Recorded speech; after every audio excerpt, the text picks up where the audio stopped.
Preserving the planet. The Micro Effect. www.themicroeffect.com. You take the blue pill. The story ends. You wake up in your bed and believe whatever you want to believe. You take the red pill. You stay in Wonderland. And I show you how deep the rabbit hole goes.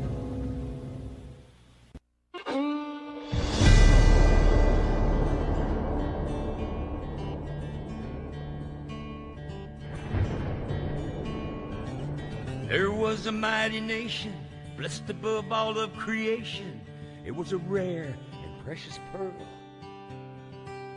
conceived in faith and liberty, home of the brave, land of the free. It was the envy of the world. But this shining city on a hill has turned from the Creator's will and let evil take control. Now the reckless men who lead them want to strip away their freedom and to steal their very soul. Now it's smoke and mirrors, switching bait, criticize and confiscate and let the guilty walk away. In this once righteous, godly nation, in the halls of education, they forbid a child to pray. They say we need to spread the wealth. They pretend to guard the health of the feeble and the poor, while the hand they hold behind their backs confuses and conceals the fact that the wolf is at the door. There's an unseen hand that pulls the string. Well, good morning, America. This is Connecting the Dots with Dan Happel, and today we have a special program. We have a special post-election program. Today is November 13th. It's a week after the election, and we want to discuss all the things that have happened that have made this election very, very questionable. If we don't have an honest system of voting and counting the votes in this country, we will be no better than many third world nations and dictatorships scattered all over the world. And a good friend, Raul Luciani, who is from Venezuela, and he saw the very things that are happening with the voting system and with rule of law in the country. He saw that happen in Venezuela when Hugo Chavez took over the government there. And he is extremely alarmed because he says the very same things that happened there are now happening in the United States. And so today we're going to have a discussion. We are officially on my announcement. I show that Elaine Willman and Chris Courtlander will be on the call. And we will be talking about election fraud and some of the things that have been happening in our country.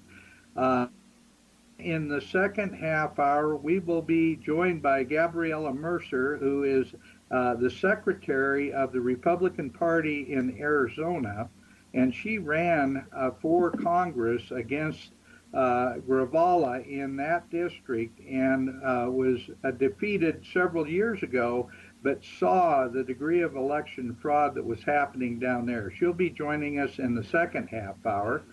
And then in the second hour of the program, Kurt Hyde, who is an election expert and has written a number of articles about election fraud, will be joining us for that second hour. So we've got a busy show, but we've got an awful lot to be talking about. And what we need to do is really connect the dots and expose the truth and what's happening with our electoral system in this country.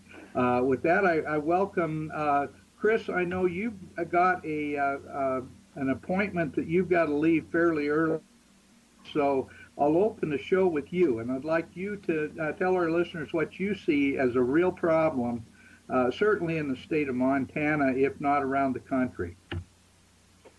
Good morning, Dan. I'm speaking to you from the Custer Battlefield Museum located on the battlefield in eastern Montana. Back in 2006, during the first Tester senatorial election, there was voter fraud that was rampant here on the reservation. And basically, I just want your listeners to know and try to comprehend this. State law does not apply on certain reservations inside the state of Montana. And it's called a Public 280 reservation, and there's a Wikipedia page on that, Public Law 280, Public Law 280, if your listeners want to read more about it. But basically, criminal and state law do not apply to enrolled American Indians inside the exterior boundary of this reservation here in Bighorn County. What that means is there's no election law. So when we have American Indians that are running the elections, meaning the polling places, which are located on tribal trust property, exempt from the state law, that means there's no law to guarantee the sanctity of the vote, meaning the Secretary of State, Corey Stapleton, has no jurisdiction whatsoever over that polling place. And there's 9 polling places here. What happened in 2006, we had 8 signed notarized affidavits that were from non-Indian poll watchers regarding the rampant voter fraud that occurred here on this reservation. Dead people voting, people that had multiple last names that were registered, even people that, American Indians, that wanted to vote in different precincts on the reservation. They could even do it in their same name because the oversight over those polling places, there was no oversight. Plus, we had at that time, State Senator Tester, who was running for federal Senate.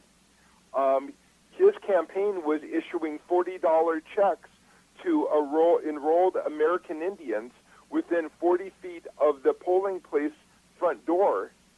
And the reason we know that is because the locals came down to my establishment to cash the checks, and before they cashed them, I photocopied them, and then I was a plaintiff in a federal lawsuit that I brought in federal court regarding voter fraud here inside the reservation. But the main point, Dan, I want to drive home is that our state Secretary of State, Corey Stapleton, office has no criminal or civil jurisdiction over the polling places here on the reservation. What's the remedy? The remedy would be to move those polling places to state-owned land or land owned by non-Indians, which is private fee simple land, and then therefore state law would apply to those polling places. But right now, unfortunately, Secretary of State Stapleton does not want to even talk about this problem, or at the very least, he doesn't want to fix it. Okay, now let me ask you this, Chris. In the process of, let's say, regulating, the voter fraud to make sure it doesn't happen, what about poll watchers? Have they excluded poll watchers from some of those so that there isn't much, let's say, outside oversight from even poll watchers? We requested federal poll watchers to come in, and they did not come in. But as far as non-Indian poll watchers, back in 2006, the Montana Code annotated has provisions where the poll watchers get to stay with the ballot boxes after the polls close and during the transportation to the county courthouse. Unfortunately, they were asked to leave the building, and they didn't want to leave, and then they were ordered to leave the building, and then American Indians had possession of those unlocked ballot boxes for 4 hours after the polling place closed, and it was the last polling precinct in the country to report, which actually tipped the scales of Senator Tester getting elected, and that changed the Senate from a Republican majority to a Democrat majority in 2006. So when you hear people say every vote counts, every vote does count, but the sanctity over the polling place and the ballot box is so important, and that's not being enforced, unfortunately, here on some of Montana Indian reservations because there is no legal enforcement arm in place. Okay, another question that I have, and I'll ask this. I know I have indication there are other people that are interested in this. Is there a possibility, because of the unregulated nature of the reservation, that people can actually come from off the reservation and vote in those various polling places by just saying that they're Native American or some other thing? Well, I do not have direct evidence of that, but I would say that there is latitude on polling places on Indian reservations in Montana because no law applies and American Indians run them. So here in this county, we have part of the county is on the reservation, part of the county is off of the reservation, and we have American Indians living off the reservation. So in answer to your question, American Indians come onto this reservation to vote, and I know they vote at multiple locations. Okay, that answers my question, Chris. The other thing that I would be curious about is that with the lack of jurisdiction by the state of Montana to observe the vote on the reservations, it appears to me that the reservations have almost a unlimited unfair advantage over other citizens in this country because they have a form of anonymity that other voters don't have, and therefore there's a lot more room for voter fraud. Absolutely. I mean, there's room for voter fraud here because voter fraud is not illegal on certain reservations in Montana. Again, what does that mean? It only can be illegal if there's a law in place to make it illegal and there's a law enforcement mechanism to investigate or make an arrest and punish somebody for that impropriety inside of a polling place. But when there is no law in place, there is no crime. Okay, well that makes a certain amount of sense. So, but at the same time, the reservations have really almost an additional amount of representation in the state legislature, and they certainly have representation in the national arena. So why do we have this degree of anonymity with the reservations that no one else seems to enjoy? And I'll ask a secondary question. What is this 280 rule that I've heard about? A non-public law 280 reservation is where an Indian tribe has the option to opt in or opt out of state jurisdiction. In other words, there is no cross-deputization here. A BIA police officer cannot arrest a non-Indian, or cannot arrest a non-Indian, and a Bighorn County Sheriff's deputy cannot arrest an American Indian. So there's no cross-deputization here, meaning there's two separate law books. One for the non-Indian, which state law applies, criminal and civil, and one for the non-Indian, which means only tribal law applies, and then the 18 Major Crimes Act, which would be the federal government or the FBI. But when reported to the FBI, they simply turn their back and do not investigate. Okay, well that you've explained a lot there, and your understanding, I mean, you were there and you cashed the checks that were being given to Native Americans to vote for John Tester.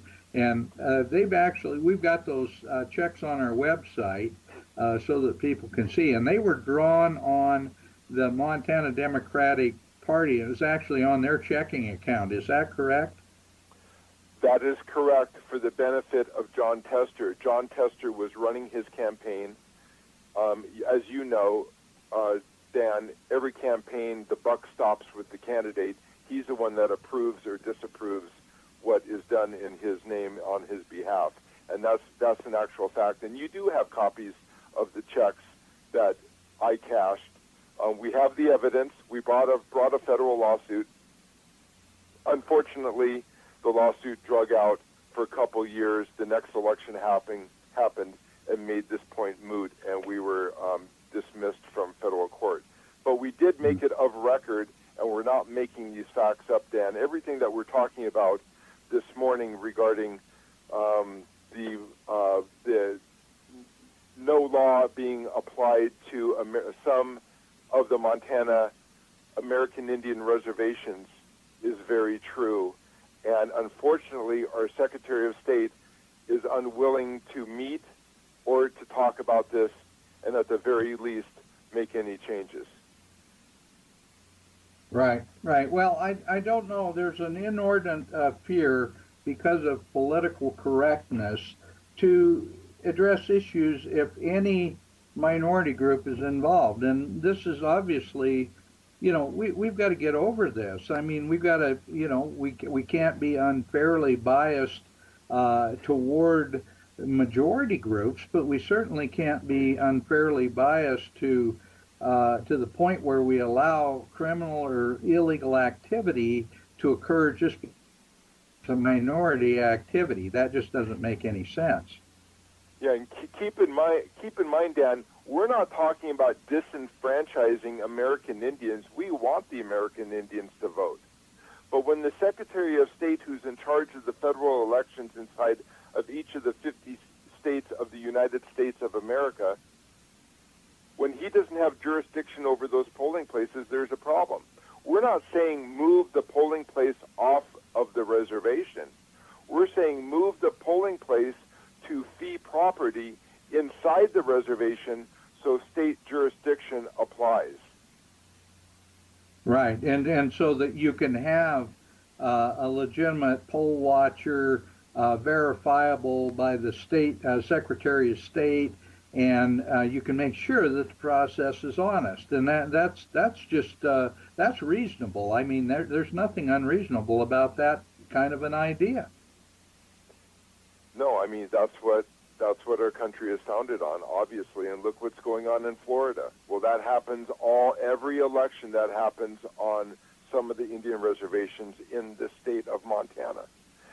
My remedy is elect a Secretary of State for 4 years that's not going to run for re-election, get him in that office, and make the changes.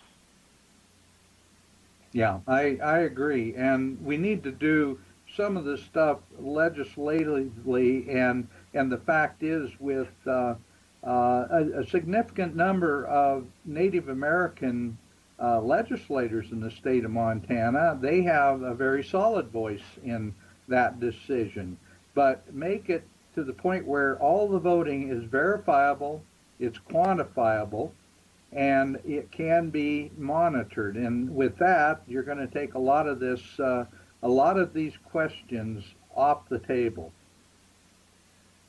Yeah, if we don't have sanctity over our polling places, we have nothing. And with these close elections that occur in Montana and other states, the sanctity of every vote is so important because we need to have scrutiny over the polling places. All the same rules need to apply on and off of Indian reservations in this country. Absolutely, Chris. And the thing that we really need to understand is that our founding fathers, I mean, we keep hearing we're a democracy by our elected officials, but the fact is we're a republic, and we are a limited democracy, and the founders saw that as being necessary. They knew that they had to have representative government. You had to have one person represent a number of the citizens. It was the only workable way to make government work. But they were scared to death of so-called unlimited democracy because it literally became mob rule and it would destroy rule of law. And that's where we're at today. I think that's absolutely where we're at today. You? Absolutely, I totally agree with you. And some of your listeners are probably wondering, Indian tribes are sovereign. Well, let's just talk about sovereignty for a moment. The federal terminology for American Indian reservations inside the 50 states of our country is that they're dependent sovereign, meaning if our government wasn't in place, they would not be sovereign. They're sovereign because of the power that our Congress delegates to them. They get drafted into our wars. To be sovereign, you need your own Army, Marine Corps, Air Force, and Navy. They pay federal taxes. So that's why they're dependent sovereign. They're not truly sovereign. They can't put a boundary around their reservations and put up a toll booth like our U.S. Border Patrol and check people coming in and out of their reservations because they're not truly sovereign. They're dependent sovereign. And because of that dependent sovereign status, that's even more reason that we should have total jurisdiction over our state and county polling locations inside of most of our Indian reservations in the state of Montana. Okay, well, that makes absolute sense, and I thank you, Chris, for being on the program. I know you've got an appointment at the federal courthouse in Billings here very shortly, and I know you need to leave. But I want to thank you for being so forthcoming about your experience on the reservation. And now we really are going to be talking to people around the country about how this same type of situation has changed all over the country, and we're seeing the same level of voter fraud and corruption nationwide. Chris, thank you for your participation on the radio show. And I look forward to the next conversation. Incidentally, give a plug for your book, Arrow to the Heart. Yes, and if your readers or listeners would like to know more about this, I had a book that was published last year, Arrow to the Heart, The Last Battle at the Little Bighorn, the Custer Battlefield versus the federal government. Again, it's Arrow to the Heart, The Last Battle at the Little Bighorn, available on Amazon, and there's a whole chapter regarding the voter fraud and the improprieties that occurred here on this reservation. And Dan, thank you for the opportunity. Have a great morning. We'll talk to you on the radio again soon. Okay, well, thank you very much, Chris. It's always a pleasure to have you on. With that, I'm going to introduce our next guest, and that is Elaine Willman. And Elaine is a writer. She's a master of public administration. She has been an administrator on reservations in the Midwest and in the Washington State area. And Elaine, give a little bit of your background so that our listeners understand that you are a supporter of Native Americans because you are a Native American. Am I correct? That's absolutely right, Dan, and good morning, and thank you.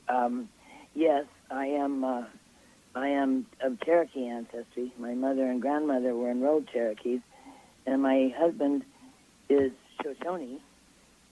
And my research over the past 30 years is based on federal Indian policy. Those are decisions made by federal and state elected officials that fund and support tribal governments. My research is done primarily on behalf of tribal families. The tribal families that live on the reservations across the country are not living a quality of life that is commensurate with the millions and billions of dollars that goes out to their tribal governments every year. And they do not have the same as American citizens, they do not have the same rights within their tribal government that you and I have within our government. They don't have the Bill of Rights. They don't have civil rights. They don't even have parental rights. And so tribal families struggle.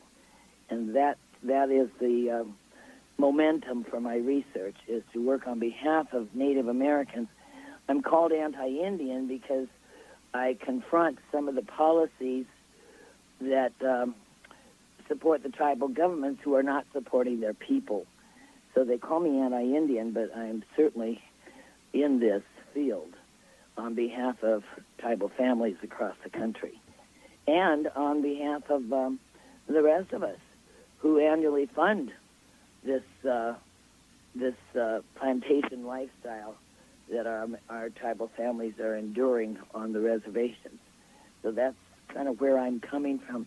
But today I'd kind of like to talk about elections at a national level, Dan, because I had my rose-colored glasses truly shattered with this midterm election. A couple of things really struck me and frightened me, literally frightened me.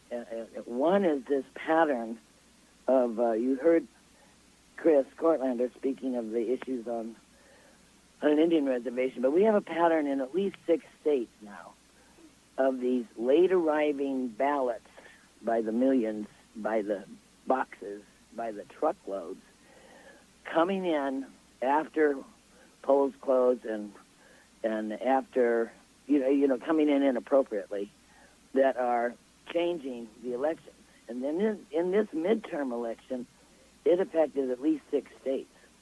We have 3 Republican senators that were ahead in their races until the late ballots started rolling in Arizona, in Florida, in Georgia, and we have 3 Republican governors who were ahead in their races in Florida, Georgia, Wisconsin. And all of a sudden, these late arriving ballots, now I'm not talking about just a couple hundred that come in late, I'm talking about millions. 5-page ballots in Florida coming in by the truckloads. That's not a situation that just occurred overnight. Some very strategic and early planning had to have occurred to print up all those truckloads of ballots suddenly coming in.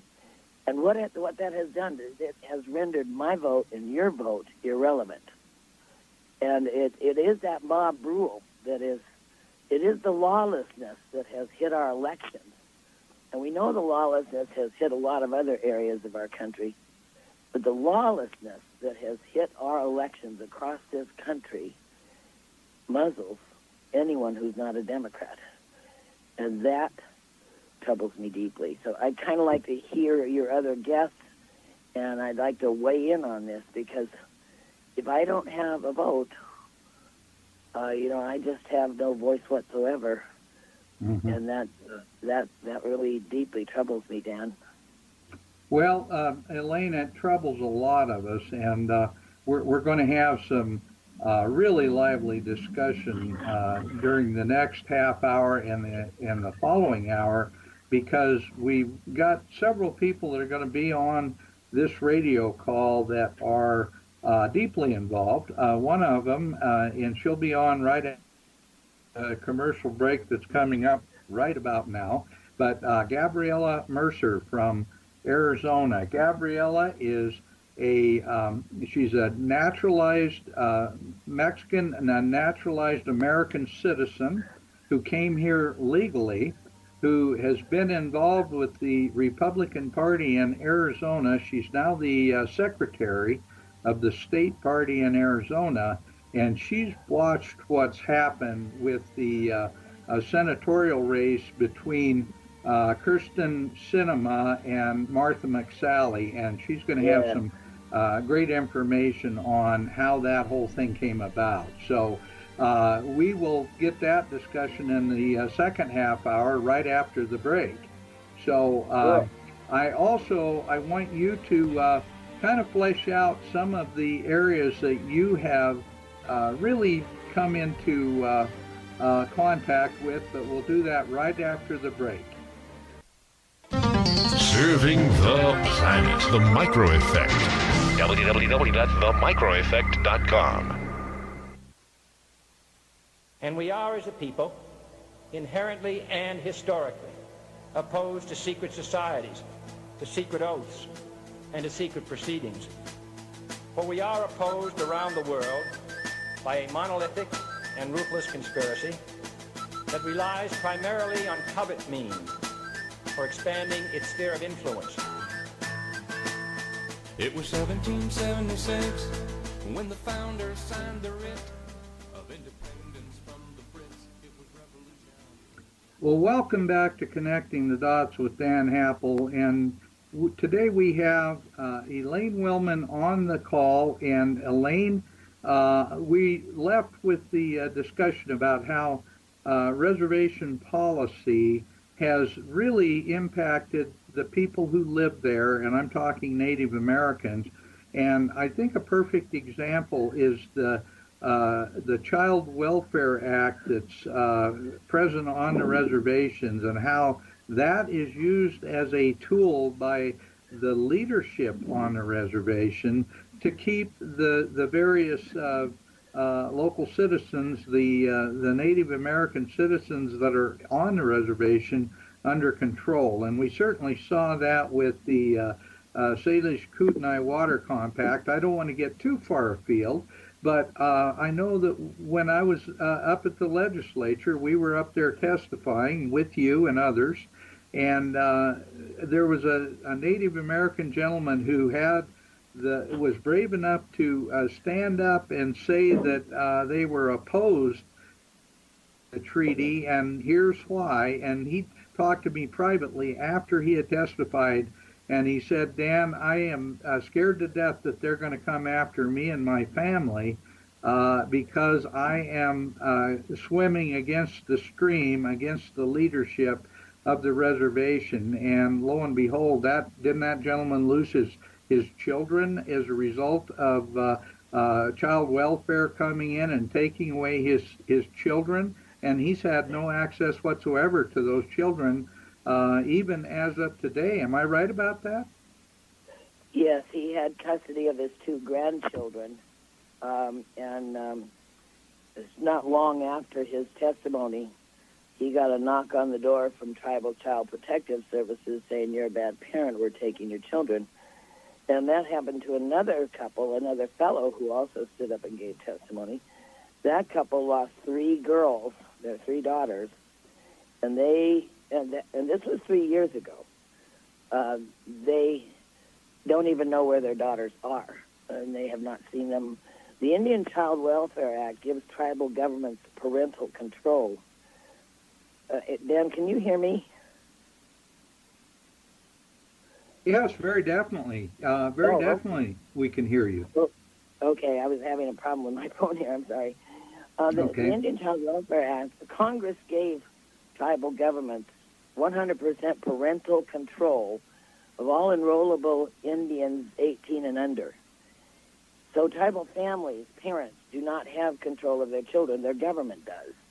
And that's a powerful tool for tribal families to stay in line with whatever their tribal government does. And this ties in with voting, because the tribal governments will publish a list of here's who you vote for, and they know who votes how and where. And those who do not follow the block voting recommended by the tribal governments can have repercussions that can be as serious as losing a child or losing a house or getting kicked off from health rolls. The tribal members who are American citizens do not, as I said earlier, have the same rights as you and I, and they have no voice within their government. So when you have somebody like Senator John Tester, who courted and goes all over all 7 reservations and gathers up the 100% block vote support from the tribal members, it can swing a vote, and that's exactly what happened in 2006. It happened again in 2012, and it just happened in the midterms in 2018. So So that's part of the problem. And then, in addition, I don't know why, because I claim no expertise in election law, Dan, but after these midterms, my phone started ringing. I got a call from Ohio, some woman who had listened to another talk show where a Montana fellow called in and reported that he had been standing in line for some time at a polling precinct on the Missoula Fairgrounds when two big vans pulled up with clients of a homeless center, and the supervisor was in each van, and that supervisor registered those homeless citizens same day and escorted them into their voting booth to be sure that they voted Democrat. And this caller, and this is all anecdotal, of course, but this caller spoke with the homeless centers and confirmed all of this. The people on the vans confirmed all this. They were given $20 each for their vote and some pizza. And so those are the kinds of games that are being played by the Democrat Party in Montana. And it's ugly. It's really ugly. So those are the kinds of issues that we're struggling with. I also had it reported, and again, this is anecdotal, that the Democrat Party hired 1,000 college students to distribute tester information at 4 o'clock in the morning all around the Missoula area, and then disperse as poll watchers throughout the polling precincts where they strongly encouraged, inappropriately, people to vote Democrat. This is that mob rule lawless mentality that has taken over the Democrat Party. We saw it earlier on with the Kavanaugh hearing, but the laws seem to apply to the only ones following our laws these days. The rule of law these days are those who are not Democrats. But the Democrat leadership is, doesn't even care what the laws are. And we saw that really manifest dangerously in these midterm elections across our country. That's a problem.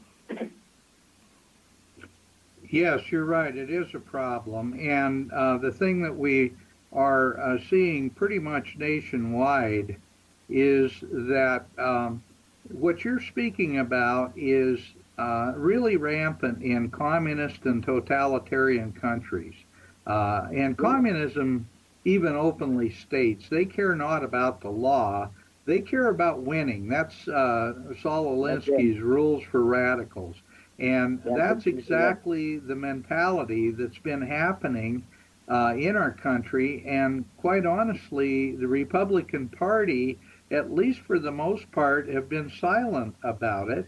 And AOL, and they should be screaming from the rooftops. They should. They really should. And yet what's happening is that when one group of people abides by the rule of law and another group of people doesn't, they're very vulnerable. The people following the law are very, very vulnerable. And that has really rolled out too. There's, if I sound a little confused, it's because I'm so deeply troubled, Dan, by this midterm election and the things that are ringing true. One of the things that came clear to me that I had been ignoring is that there really are a number of American citizens, my fellow countrymen, that are unhappy with America as it is today, that want open borders, abolish ICE, bring everybody in, and the law be damned. And those people are legitimate American citizens going to the polls and voting for things along that line. And so what's fundamentally clear to me that was just thrown in my face with this midterms is that we are a truly divided country, and the ones not following the law are now muzzling the rest of us who do. And we need to, we mean a collective we, listeners across this country need to wake up, follow this stuff, get the election laws in the various states fixed. We've got to change this, Dan, or we're going a different way than what our founders in the Constitution has guided us with. You're right, Elaine, and actually what that's known as is communism, because pure democracy is communism. That's just the truth of it. And it's mob rule, and they use that system to create the kind of chaos that allows a very limited group of people to take control of everything, and then we lose all our freedoms. And those who have lived under communism fully understand how awful that process is. And I quoted a call that I had just last night from my friend Raul Luciani, who is a Venezuelan, and anyway, he is really concerned about what's happening in the United States because he saw it happen in Venezuela. We are following in the very footsteps of what occurred in Venezuela when Hugo Chavez was coming into power. And Venezuela was one of the richest countries in South America. It was a constitutional republic, and it has gone from being one of the richest to one of the poorest countries in South America, who cannot even feed their people, and it's because of communist rule and redistribution of wealth. And he sees the very same thing happening in the United States, and called me because he was so incredibly alarmed by these midterm elections. I want to see, is Gabriela Mercer, are you on the line yet? Yes, I am. Oh, good, wonderful. I wanted to bring Gabriela into this discussion. I met her this summer. She came to the Red Pill Expo in Spokane, Washington, and spoke about her experiences in running for the U.S. Congress position against a deep-seated Marxist opponent, and how the Republican Party, if you're not one of the insiders, how sometimes you're an outsider. And even though she is the secretary of the Republican Party, because she didn't, let's say, see eye to eye with John McCain, a lot of the funding that could have made her campaign extremely successful just wasn't there. And Gabrielle, am I wrong in saying that you were outspent by your Democratic opponent by 20-1? That was what a number that rings in my mind. No, it was 5-1. Oh, it's 5-1. Okay. Yes. Okay. And that was the first time that I ran against Raúl Grijalva. And the first time that I ran, I was able to raise $252,000. He outspent me 5-1 on that race.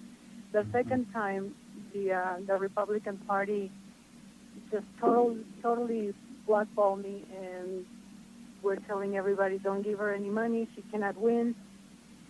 So the second time I raised $97,000, and he outspent me 5-1 again, because he didn't have to spend more money. Right. But well, yes, I have to make a comment. Gabriella, you're a very beautiful woman, a very beautiful person.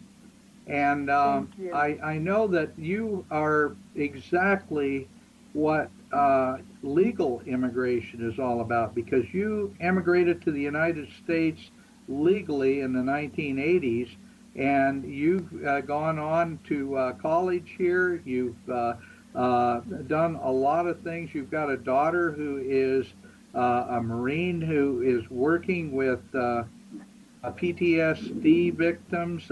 You've got a tremendous history.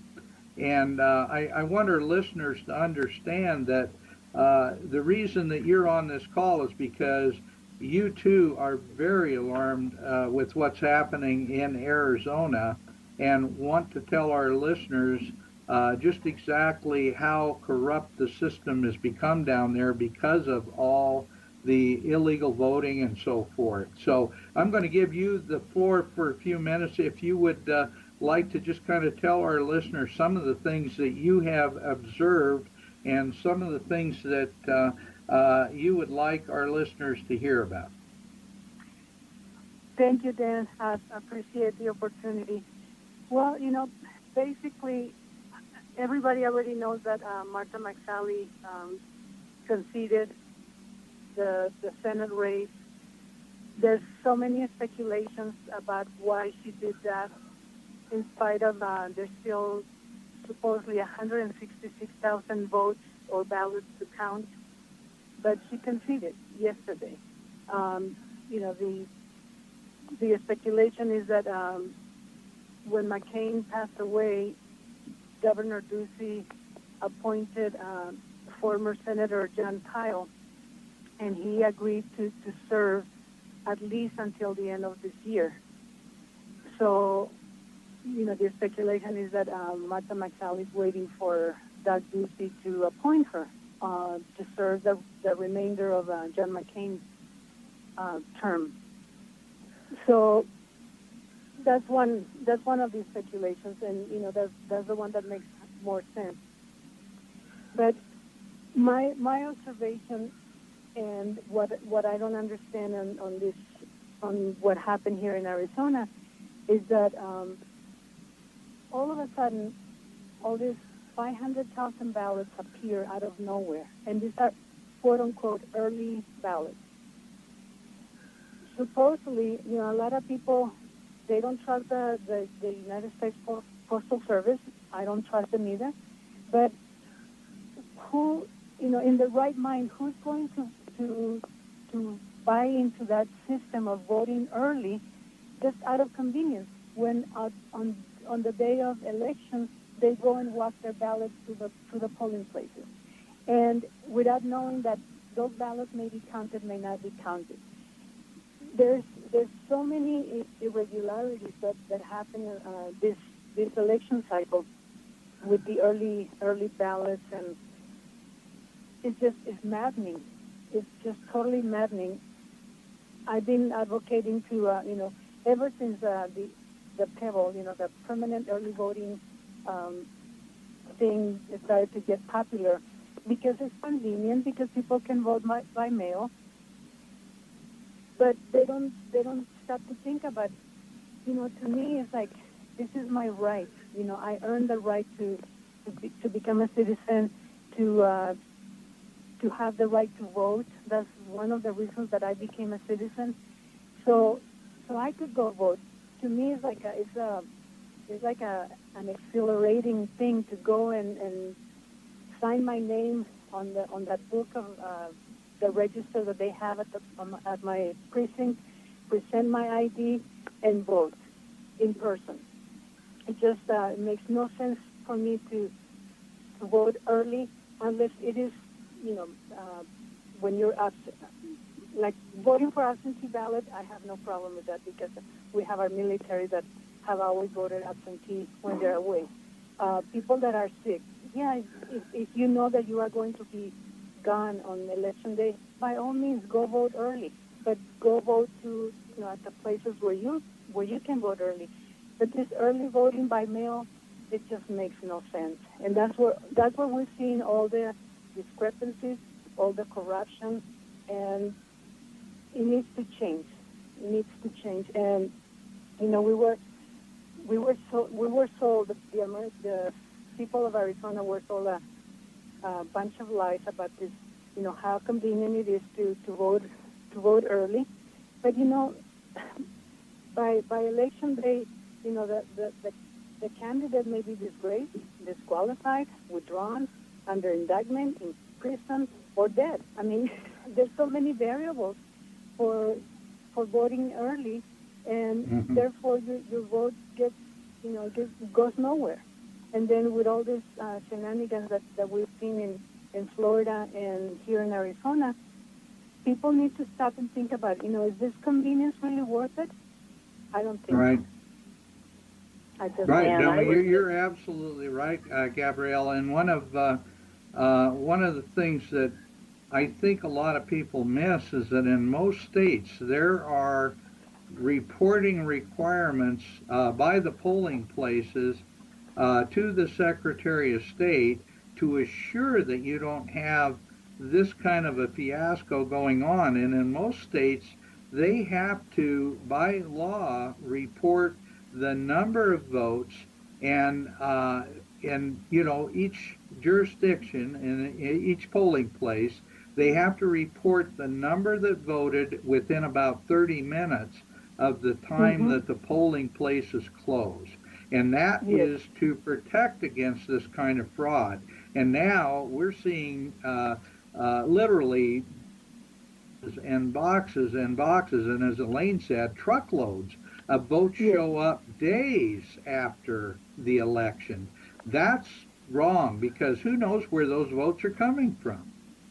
Exactly. And here in Maricopa County, the biggest county in Arizona, last it was in 2014, there was a big scandal because this organization, Mi Familia Vota, which is My Family Votes, is some quote-unquote Hispanic group that they're out there registering people to vote.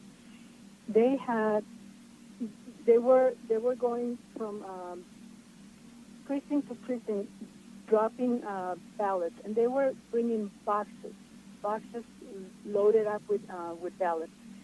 And there was one of the precincts. They had a camera, so there, this you can watch this video on YouTube actually. So at that time, we had the former Maricopa County chairman for the GOP. He was a poll watcher, and he was just observing, at the polls. You cannot say anything. You're just watching, just observing what's going on. So he's watching this guy putting all these ballots, and he finally approached him and says, "What are you doing?" And he said, "It's none of your blank business. Leave me alone." And he proceeded to put the ballots in the blue box. So then he noticed that, and this is all on video, he noticed that there was one ballot that was not sealed. So the man noticed it, and so he put it aside, and then he went outside of the building, and later on came back with the ballot, with the sealed ballot, and put it in the box.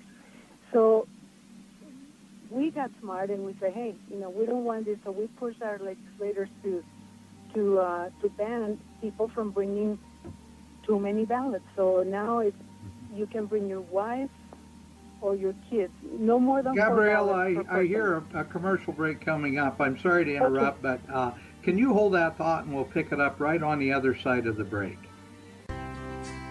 In this once righteous, godly nation, in the halls of education, they forbid a child to pray.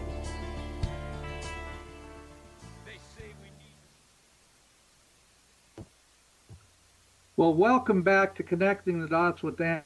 And on this particular segment, we've got Gabriella Mercer. Gabriella, I know you've got an appointment you need to run off to, but would you go ahead and finish your thought? Because you've seen election fraud firsthand as a member of the state GOP, quite an important member, the secretary of the state GOP.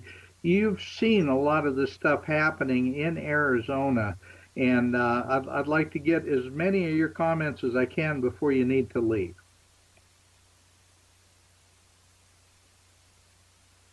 For this question, did you know that more people voted for the 2018 Senate race in Maricopa County here in Arizona than voted for the 26th presidential race?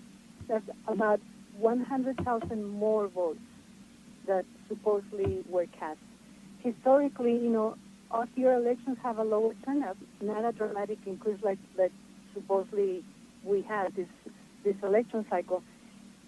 So it just doesn't make sense, that more people voted for the Senate race than the Arizona governor's race. It just makes no sense at all. A lot of people are blaming Kelly Ward's followers. She ran in the primary against McSally. They're blaming her for, not her, but her followers, supposedly because they were so upset and they were not going to vote for McSally. Even if those people had not voted for Mike Sally, these numbers don't add up. And for Mike Sally to just concede and not keep fighting, because obviously there is some corruption. I mean, nobody can prove right now that there has been some illegal voter fraud. But when you start to look at the numbers, they don't add up. So my deduction is obviously there's some voter corruption or voter fraud. I don't know. It's maddening that our elected officials are not doing anything about this discrepancy. They're just giving up. Gabriella, this is Elaine, and I would like to ask you a question about something that came to me, a video that came to me on my Facebook yesterday regarding Maricopa County, Arizona. And that was a supervisor was on video confirming that after the polls closed the following day, 5 emergency voting centers were opened up for people who had not been able to vote. And those voting centers in Maricopa County were not evenly distributed throughout the county.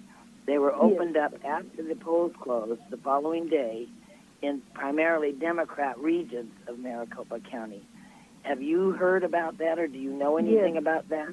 Yes. Some of those emergency voting places were not just after the election, but even before the election, to give people the opportunity to vote. And somebody discussed that those things are illegal, but who is going to go in and push the issue? All of our elected representatives are quiet. I mean, the governor already congratulated Kristen Sinema for her win. It's just maddening. Like I said, it's just very frustrating. It's very well here in Montana, the statewide Republican Party has assembled a legal team that is collecting reports of voter irregularities, and I'm hoping something similar like that is going on in Arizona. Is that possible? Yes, it is. It is, but again, like I said, the people that should be making the noise about it. I mean, there are a bunch of patriots that are pushing for something to happen, but if our elected representatives don't care, nothing is going to get done. Nothing is going to be done. And that's the unfortunate reality. Yeah.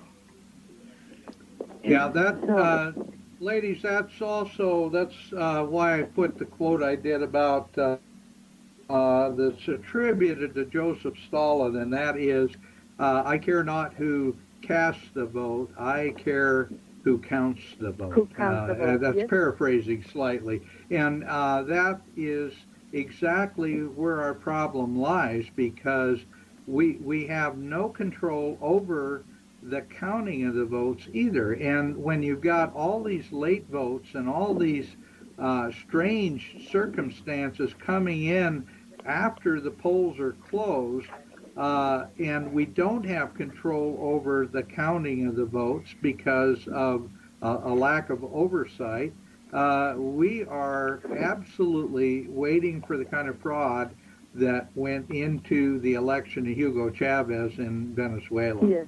Mm-hmm.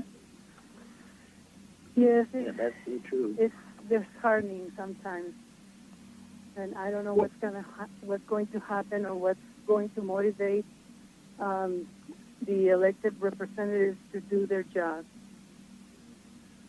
So, well, Gabriella, I thank you for being our guest today, and I thank you for continuing to fight the brave fight in spite of overwhelming obstacles in your path, but you continue to do what you're doing, because you are exactly what this country needs, and that is legal aliens who understand what it is to be an American and are proud to be an American. And I'm proud to have you as a fellow American. Well, thank you, and I'm very proud to be an American. Thank you so All right. much. Well, you have a great day, and we will be talking to you again soon. Okay, thank you. God bless you. Bye-bye. Dan? Okay. We've Dan, got another guest on the line, and Elaine, I want to give you a little bit more floor time here, but I want to announce that Kurt Hyde, who is an expert on election fraud, and he recently wrote a great article for the New American Magazine, is our guest on the final hour of the call. And Kurt has written some fantastic things about voter fraud in America, and he's really done the research and really has the information to kind of connect the dots for our listeners, and that's why he's on this call. Kurt, welcome to the show, and I will try to create a dialogue where you and Elaine can be discussing some of the things that are in your article. Welcome to the show, and give our listeners a little bit of background on you. Okay, well, thank you, and thank you for having me on the show. My name is Kurt Hyde, and I actually got, if you really want to go back to this, you go back to the middle 1980s when I was teaching a computer science course at a small college in New Hampshire, and I led my students in a study of what was the latest emerging technology in voting at that time, and that was the totally paperless electronic voting booth. And a short time later, August the 14th of 1986, I spoke in Boston at a symposium, and that's where I presented the details of what we had learned, and that's when I proposed the paper trail movement. And until somebody comes up with a date earlier than August the 14th, 1986, for a formal presentation on the paper trail, I'm going to claim that I'm the originator of the paper trail movement. And I would think at this point, if somebody did something formal before then, they'd be out there talking about it. But anyway, since then, I have become a student of elections. I've done a lot of studying about them, and I've written many, many articles about them. And I've also done something that you have alluded to earlier in your program. I actually began to study how Hitler and Stalin were running their elections. So I have a little background. I started off originally as a technology-oriented student of elections, but now I've gone into the generalities of elections, and I think that's enough bragging about me, but that's where I'm coming from, and I hope that makes me qualified to speak in this conversation. Well, Kurt, according to the article that I read that you just recently wrote for the New American Magazine, I would say you're eminently qualified to be talking about this, because you have been pointing out all the pimples on the election process that have, let's say, come to be as a result of the increase in paperless technology, the lack of a, let's say, a paper ballot vote that can be tracked, and all the many things that are going on in this country that are creating a climate that is absolutely ripe for fraud. Absolutely. Well, Elaine, I know you are the one that introduced me to Kurt. You sent me his contact information. I know you have been in touch with him. Maybe I'd leave the door open for a conversation to start. I know you've got a lot of questions about how we can clean up the election process and some of the things that are so incredibly wrong with what's been happening throughout the country. So, Elaine, do you have questions that you want to ask Kurt? And let's get this dialogue rolling. Well, I'm just really glad to know Kurt, and I'm on a learning curve, hopefully from Kurt, about the other piece of our elections that is ripe for fraud, and that is the technology and the voting machines and the ability to hack them. and the absence of a trackable paper ballot. And so those are things that set the stage in a non-voting mechanism. Those are the mechanisms that set the stage for voter fraud when we do vote. And so I just am so grateful that Kurt has been looking into these technological issues of our voting problems for many years, and I encourage Kurt to raise his voice and help the listeners raise their voice to bring about a free and fair election again, because we've lost it. We've lost that. Before I ask Kurt a question, I just wanted to confirm something that Chris Cortlander said earlier about the voter fraud in Montana, and that is an article that was in the Missoulian where we've been talking about the block vote of tribal governments. The Missoulian published an article just yesterday. The reporter was Patrick Riley. I know Patrick. He's a great reporter. He was with us at a recent conference. But here's the quote. Of the 13 counties Senator John Tester won on Tuesday, 7 overlap with Indian reservations. Organizers in these communities knew that 8% of Montana voters who were native could make the difference in the Treasure State's tight U.S. Senate race. Patrick Yawaki, community organizer with Montana Native Vote, said they did just that. Quote, it exemplifies our power in elections and in our voting bloc to swing elections. They're bragging about this because they've been having that voting bloc since 2006 or earlier, and it's a growing voting bloc today, which nullifies the votes of other Montana citizens. And they have no compunction bragging about this in the Missoulian newspaper. So with that Elaine, I'm going to add something to that, too, in that same article, which I read. That same community organizer referred to Donald Trump as a blatant racist. And I've never seen anything that Trump has done that is blatant racist. He believes in rule of law, but that's the kind of thing that's happening all over the country with the Democratic Party calling everything that Trump does as racist, and we need to clarify that for sure. Well, he was never a racist until he became elected president, and he was never a misogynist until he became elected president. But we have reduced ourselves nationally to name calling and shooting the messenger, and that has destroyed, even-handed dialogue. So I don't pay attention to name calling. I've been called names myself for years, and I don't care, But we know different. We know better. But anyway, back to Kurt. Kurt, are there any technologies or strategies that could be implemented at the national level? I know all of our states conduct their own state elections, but is there any technology that could give certainty to voting machines beyond what I think we need to go to, which I would call the purple thumb? we need to. Is there any hope that technology can be made secure, Kurt? Well, actually, the idea of the paper trail, the idea that I presented in 1986, and it seems to be catching on, that is the first step. And when you say implement it nationally, I hope you mean nationally in an informal way, meaning that the individual states do them.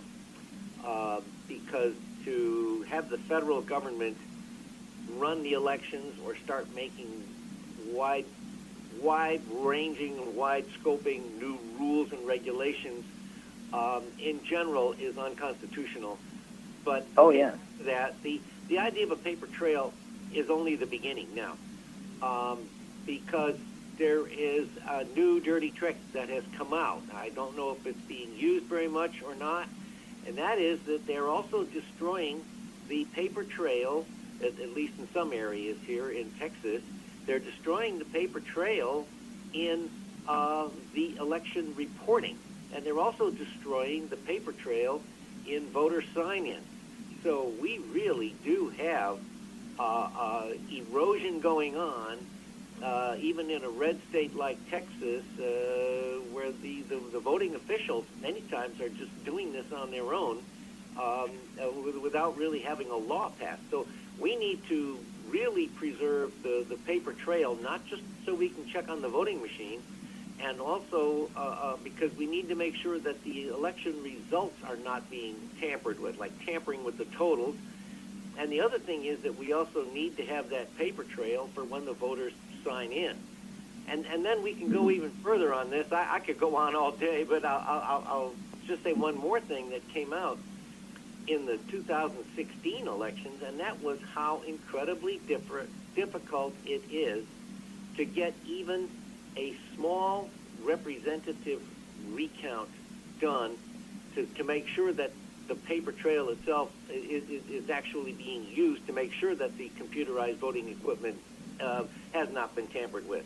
So have the paper trail is great, but then if you have laws that make it almost impossible to use that paper trail to double check on the machine, then that shows to me that something is wrong. Hopefully it's accidental, but it's becoming very, very difficult. And if this were an accident, I think that we would not have the difficulty we're having in trying to implement proper safeguards for the elections. Yeah. Well, as you point out, Kurt, oh, go ahead. No, I'm sorry. Kurt, I have a question, and this is something that most states have this as law, that they have to report the number of votes and, you know, the number of people voting shortly after the polls close. All this last-minute late voting, it goes both ways. I know in the 2016 election that there were a whole bunch of votes from the military that were being held and were not being counted because they were disproportionately anti-Clinton and pro-President Trump. And a lot of those votes, they didn't see the light of day because they withheld those votes. On the other hand, we are seeing also evidence of uncounted votes that are coming in by the truckload days after the election. And that just tells me we've got to clean up that process, and we have to have a better way of tallying the number of votes and reporting it within a very short time after the polls close. Am I too far afield with that? No, you're not. You're not out of you're not out of bounds at all. And in fact, I don't know if you knew this or not, but there's an organization called True the Vote that has suggested, some of the people in there have made some suggestions regarding some of the things that you had talked about. And like, for instance, the military vote. And in fact, there's a book by Bill Salmon called At Any Cost. For a while, it was dirt cheap on Amazon. It came out as a hardbound book, and it was dirt cheap, so I bought a couple copies for myself, and now suddenly the price has gone up. But I recommend reading that book because in it, they talked about about how the lawyers who were actually known to be with the Democratic Party in Florida in 2000 went into all those places where the absentee ballots were going to be counted, and those lawyers were arguing and haggling for hours and hours and hours. They even had tag teams of these lawyers in there because they could see which ballots were military. And military ballots are generally more conservative or than the non-military ballots. And so if you want to win a few votes for your side, if you can do a little pruning on that sort of thing, you know, you can go off and you can try to keep the military votes from being counted, and that can make a difference in a very close election. Okay, Elaine, I'm sorry, I cut in front of you there. Go ahead and thought or your question with Kurt too. Well, first I want to ask Kurt to repeat that. If the book is called At Any Cost, and the author is who? The author's name is Bill Salmon, and I happen to be Bill calling like the from fish? my home office over here, and it's somewhere within a few feet of me right now. I could get a copy. But anyway, Bill Salmon, Sammon, and the name of the book is At Any Cost. And in it, he talks about that, and I believe, and it's hard to know because you see so much of the absentee balloting, the processing of them, the counting of them is behind closed doors. And we need to open up those behind closed doors operations and let them be seen in the public. Well, to your point earlier, Kurt, we have, it's very true that we have a federalism system that is supposed to keep the balance between state sovereign authority and our federal government. And so each of these 50 states have their own set of rules and legislation and regulations for elections, which is appropriate. But the problem is when you have now at least 6 states that have been infiltrated with massive election voter fraud, and I'll just use all these late-coming ballots as one example, it's difficult to fix a national election state by state by state. And that's why I think this program is so important, Dan, because we need to get the attention of voters in every single state. They need a wake-up call to truly correct this loss of our vote, this absolute loss of our vote through election fraud, either through technology or just plain shenanigans that have. And the other problem, besides the 50 states having to fix each of those states' election laws and clean them up, besides that being a huge problem, you also have I just lost my train of thought. You also have the problem of the fact that those who are in office now as a result of this fraud are the least likely to fix it. It's only going to get worse. And that's what's frightening to me. That's what's been troubling me. I haven't even been able to sleep well at night since this midterm, because the ones that are getting in, through shenanigans, the ones that are benefiting from block voting, from all these shenanigans, the ones that are in office are the ones we need to repair this system, and they are the least likely to. And so that's what makes this, I think, a national emergency regarding our elections. Am I off base there, Kurt? Well, you're not completely off base, that's for sure. And you are right. And the point that you're raising is so important, because I've been trying to tell people, we need to watch out for these elections. We need to make sure our elections are accurate and honest. And people will say, okay, we'll kind of get around to that, but first things first, the first thing we have to do is, and when the government gets as big as it is right now, it is very difficult for a voice of reason to bring up a topic like this, because this is a more logical topic, talking the logic of how you conduct an election and how you tally the votes and how you do that. And you're absolutely right, that's a very difficult thing to do. But that's one of the reasons why when I retired, and I decided in retirement that I would dedicate the rest of my life to stamping out vote fraud. And I'm fortunate that I'm financially independent as a retiree, and I can do this.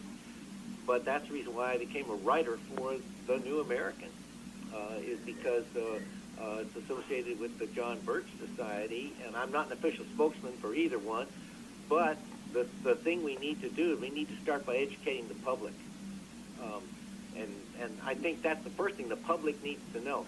I'd like to talk about one point that you made, because you used the word national, and there is a very interesting thing about the United States Constitution, and that is that the U.S. Constitution says that the final authority to determine who won a congressional election, and now by implication the Senate as well, at the time this was first in the Constitution, senators were appointed by the states, but it is the House of Congress itself that has the final say as to whether or not to seat a member.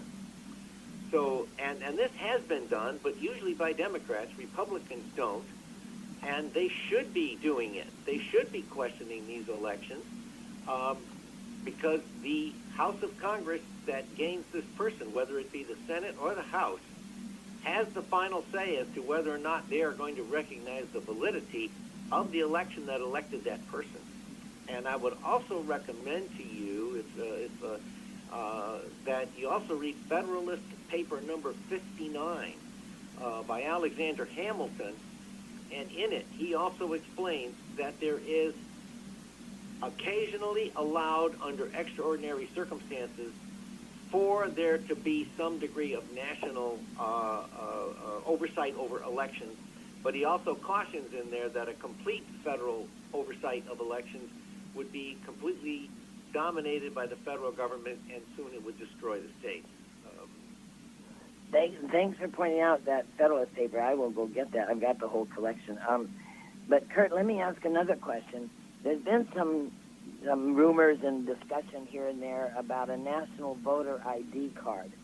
And my question is there a way that a national voter ID card, this would be at the federal level, where every American citizen would be issued a national voter ID card, could that be done without interfering or obstructing with the separate sovereignty of each of our states? In a word, no. It can't be done like that. It cannot be.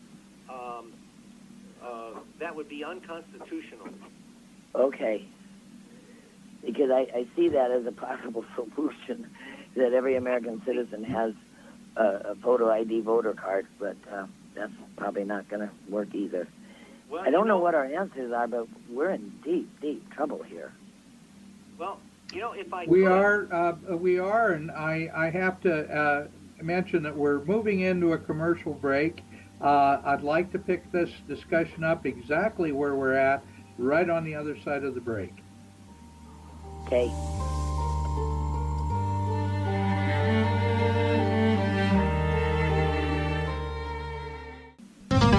Serving the planet. The Micro Effect. www.themicroeffect.com. Well, welcome back to Connecting the Dots with Dan Happel. And today, my guests on the program are Elaine and Kurt Hyde, and we are talking about election fraud. And Kurt, you were in the middle of answering a question that Elaine was posing here, but I want to throw another fly in the ointment, and that is what I refer to as the lamestream media, what President Trump refers to as fake news, what any realist would refer to as propaganda. I would like to bring that subject into the discussion, but first let's let Elaine finish her thought, her question, and then your answer. Well, I think Kurt answered my question when I asked about a national voter ID, and Kurt's response was that would be unconstitutional. You have seen discussions of that. But the fly in the ointment that you're raising really rang a bell, and I'd like Kurt to weigh in on this too, because one of the things we've heard repeatedly from the Broward County and Palm Beach County fiasco is the mainstream media is repeatedly saying, oh, no voter fraud here, this is just our process, just be patient, no voter fraud here. And I kind of think that's a lie on mainstream media, but that's my strident opinion. Kurt, what do you think? Well, I think it's very interesting that the same people who are doing these questionable things in Florida sometimes are, if not the same people, they are the ones who keep saying, well, you better look out for the Russians, and you better not let them have anything in our elections. And at the meantime, the real problem, and that was part of the article I wrote in the New American, and that is that the real danger to elections is the inside job. That's really Absolutely. where the threats are. I would like to, maybe if I could just wrap up, because this is a topic that is rarely brought up, and especially by the constitutional people like ourselves. But the fact is that the federal government can take a certain limited amount of action to clean up elections, and it can be done at the federal level. And knowing that that our moderator here would also like us to start talking about the mainstream in the news media, perhaps at a later date we could talk about it, but there are a few things that the federal government can do. One is the Congress is always allowed to investigate any election of a House member, House or Senate member. Another thing is, when our country was first founded, the House of Representatives had a committee on elections. They had a committee dedicated to anybody who had a dispute on an election. They put that committee out of business. Right now we need to put those two committees back. The other one is, and this is the one that's really going to touch some sensitive stuff, and that is most absentee ballots are handled by the United States Postal Service, and that is a federal agency, and that federal agency can definitely be looked at any time there is any suspicion of anything happening. And if you take a look at absentee ballots, either absentee ballots being pruned out and not being counted, or being delivered late, or all these other problems, there are really only two government agencies, and sometimes that means deep state, but those two government agencies are the local, whether it's run by your town or your county, but those are the local election authorities, and the U.S. Postal Service. So even though it may seem like a complicated problem, there are only two major players, and there are only two suspects anytime these things don't happen. So that, to discuss this in detail, might be a future conversation, perhaps as a guest on this particular forum here. And then why don't we, now that I've had my say, and perhaps a little more than my say, why don't we switch on over and let our moderator once again bring up what does he think about, or what do we think about the news coverage, and is it biased or not? Well, before you go there, Dan, I want to raise another curiosity about this midterm election that Gabriella mentioned. She said something about there were 100,000 more voters in this midterm in Arizona than there were in the 2016 election. And I watched a program on Montana Public Television reviewing the Montana election. And one of the comments that I noted was that 25% more voters in this midterm voted in this 2018 election than in the 2016 election for Trump.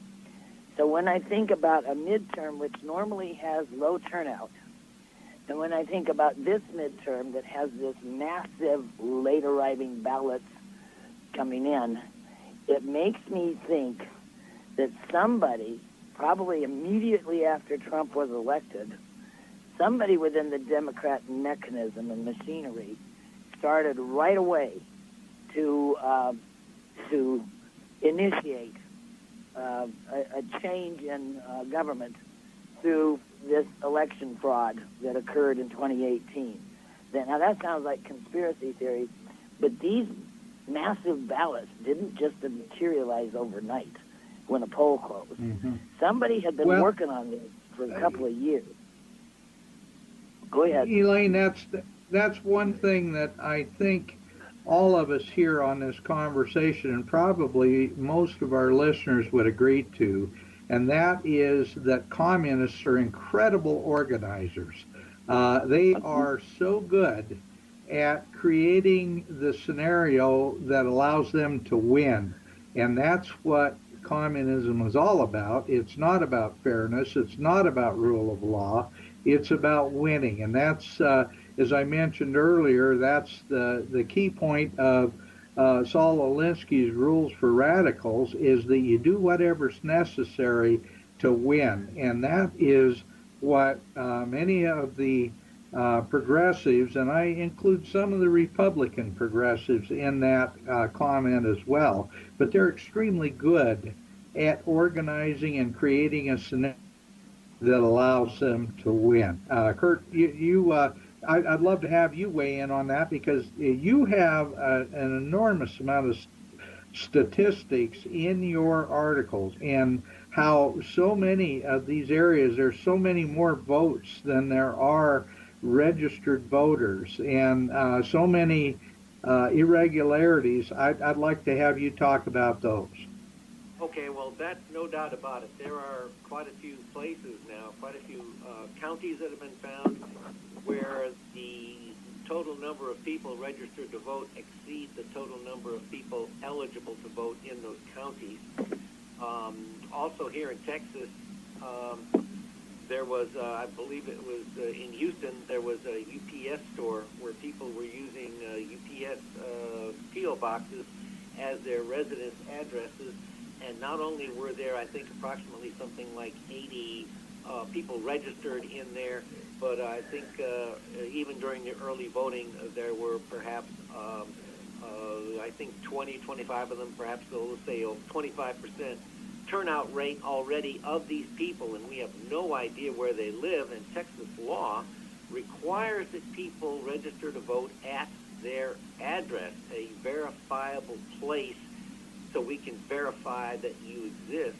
And we're just finding that we have, in some cases, the laws to clean up the elections, but no will to enforce those laws, and frequently because the people in charge of enforcing those laws are people who are in office and are probably beneficiaries of that sort of thing.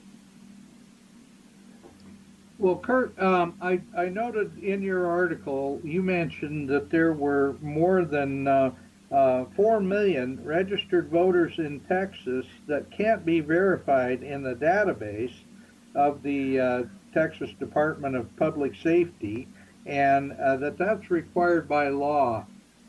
We have circumstances and instances all over our country where we have laws in place to protect the integrity of the vote, and yet laws are being totally ignored by the people that you're talking about, the people who are in charge of the places, of the voting system. They're allowing these things to happen. That is correct, unfortunately.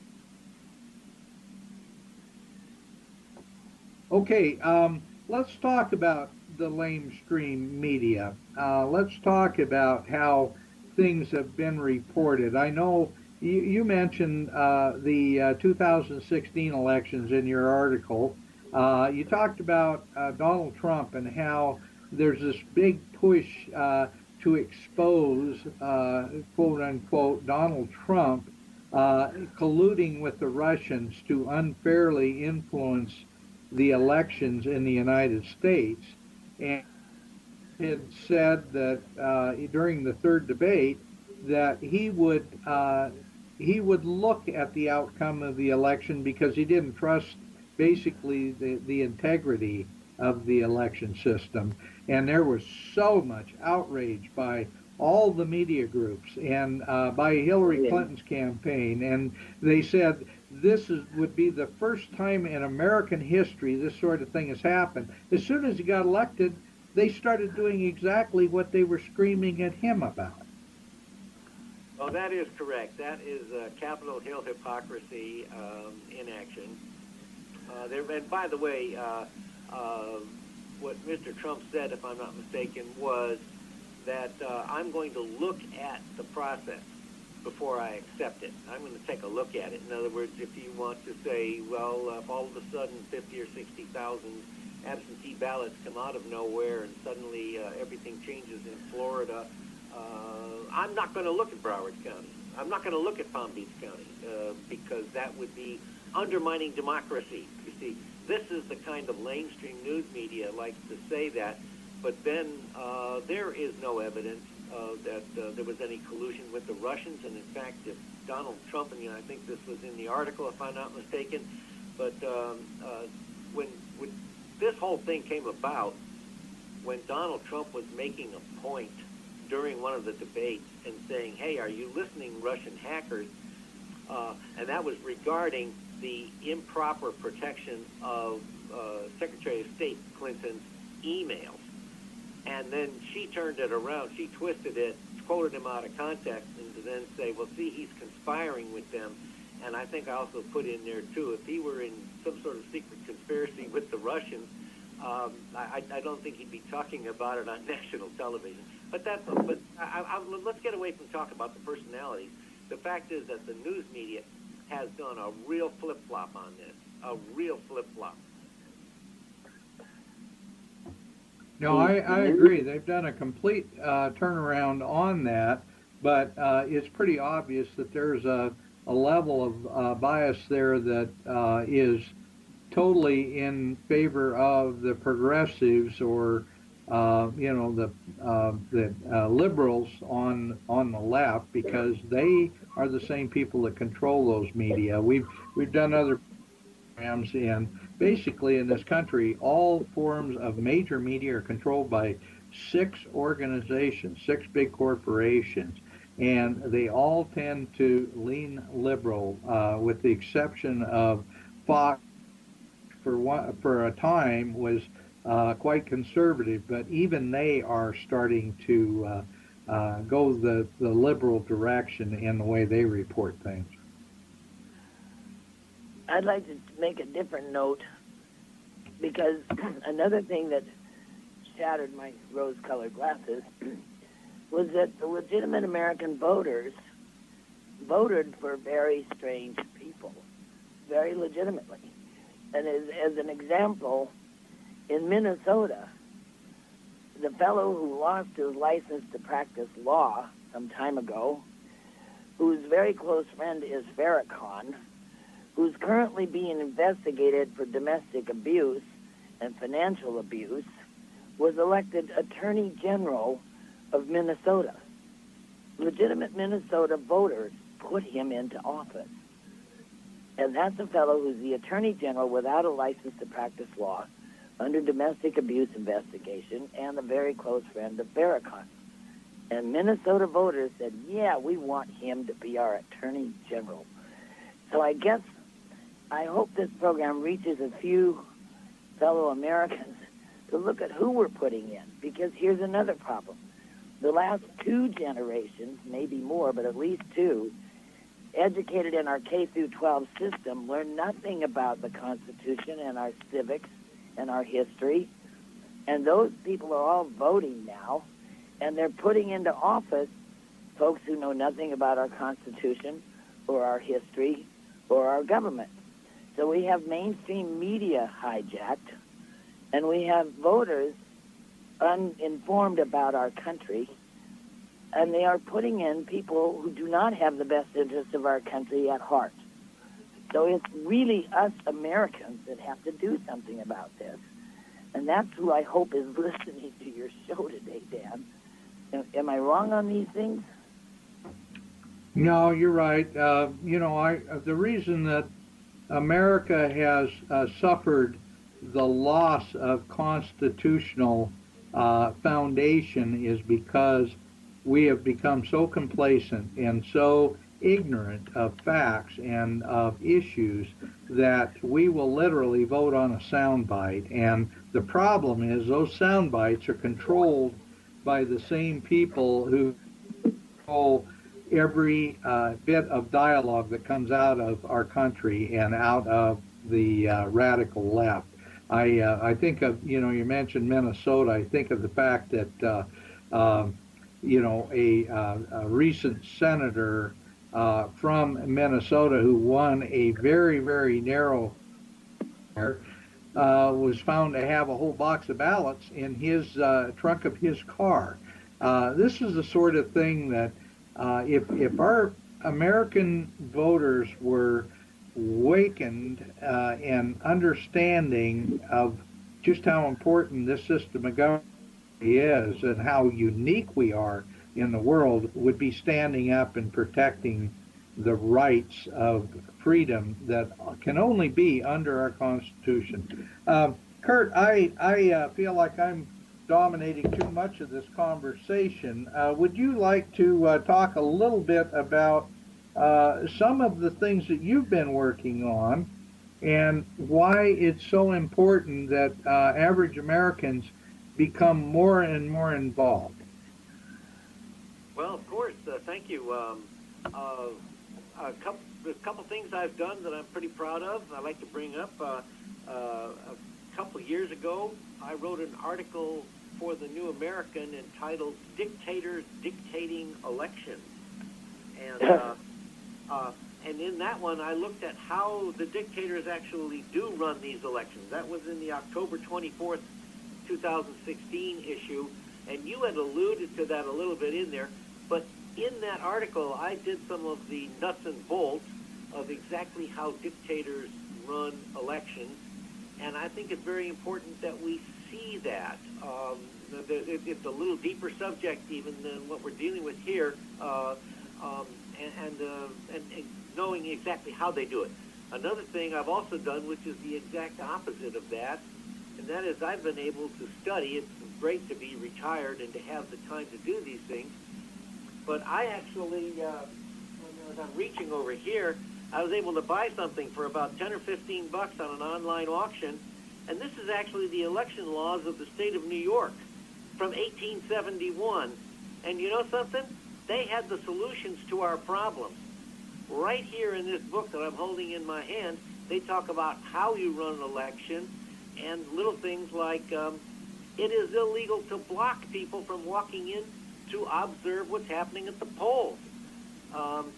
When the election results are known, they have to be proclaimed and made public immediately, and no member of the public could be excluded from watching the vote count, things like that. So I've actually had the chance to, if you talk about things I've done recently, those are two things I've done recently, and it's interesting that these are two very opposite things. How do dictators run elections? How did we used to do it 150 years ago? And guess what? If you just put right where we are between those two, you can see which way we're going and which way we need to be going when we change direction. So that's what I've been doing. Well, Kurt, thank you. I want to, Elaine, I want to allow you to talk a little bit about your books and what you've done to try to clean up all this voter fraud on various Native American reservations around the country. Well, thank you, Kurt. Dan, but first I want to ask Kurt if he would consider doing a new article on that 1871 New York election law thing, because we need solutions, and maybe that's a start at some solution. So I would encourage Kurt to do an article on that to see if there's any way we voters can get our vote back. Yeah. My books are focused on federal Indian policy, and the only concerns that I have about that are the block voting of small numbers of people that live in a state that swing elections, because election law does not apply and state law does not apply to so many tribal governments, and tribal governments control how their members vote. So that really has that's a problem in 38 states, or it can be. It clearly is and has been for many years in Montana, and also Washington State, even with Washington State's absentee ballots. They, in Washington State, the tribal governments hold feasts and have everybody bring in their absentee ballots, and they complete them all the same and deliver them in a block vote. And there are 31 tribes in Washington State. And those tribal members represent 7% of the population. But that 7% of the population puts elected officials into Washington State legislature and federal, Senator Cantwell and some of those fun folks, put them into office to keep this process corrupted and to deny the individual American voter their vote. So these are serious issues that overlap, but we've got a bigger national problem with this that I think Kurt has some great ideas. I hope you do more writing soon, Kurt, and get them published or send them around to where we can distribute them. My books are Going to Pieces and Slumbering Thunder, and they're both available online, and they're both about Indian policy, but there is discussion in there about voter fraud on Indian reservations, as Chris mentioned earlier in this program. Would you do that, Kurt? Would you write some more soon? Yes, I will. And I'd also like to add that if you have a copy of Stealing Elections by John Fund. I know John Fund. Yes. He wrote a great book on that. And he had some Indian reservation portions of his book. I have the book in front of me, and I'm thumbing through it trying to find exactly which page number to go to. But I do recall very well that there was somebody who showed up at one of these voting places, and he gave a name, and the election judge turned to him and said, "No, that's not on the list, but might your name be?" And then started giving him a list of names. Yes. And that sort of a thing needs to be exposed. So that would be another thing that would be where somebody agrees with you already on that. And I recommend that book, Stealing Elections by John Fund. Well, I'm glad you mentioned that, Kurt, because years ago I met John Fund and we had great conversations in Washington, D.C. on exactly that. And he did incorporate some of the Indian reservation election fraud in his book. And so there are folks in D.C. who are keenly aware of this, but it hasn't brought about any changes. And I think part of the reason is because the people put into office by these shenanigans are the last ones that will make the changes. And there's one other piece that controls our system, and that is that tribal governments, and there are 567 of them, tribal governments can directly contribute financially to incumbents and candidates where no state or county or city governments may do that. There's no reason on God's earth for a tribal government to be able to financially participate in our elections. But they do, with big money from their casino profits. They do. And between that and their block voting on Indian reservations, 3% of the country's population has an inordinate control of the results of our elections across the country. So that is a serious problem that, I keep screaming about, and maybe one day we'll get some changes. Well, Elaine and Kurt, thank you for being our guests on the radio program. We're out of time, but I want to thank you, and I want to ask our listeners, please wake up, learn, listen, and read. Understand just how important our electoral program is, because if we lose this, we lose our. Thank you, and tune in again next week. Thank you, Dan. Thank you. And Kurt.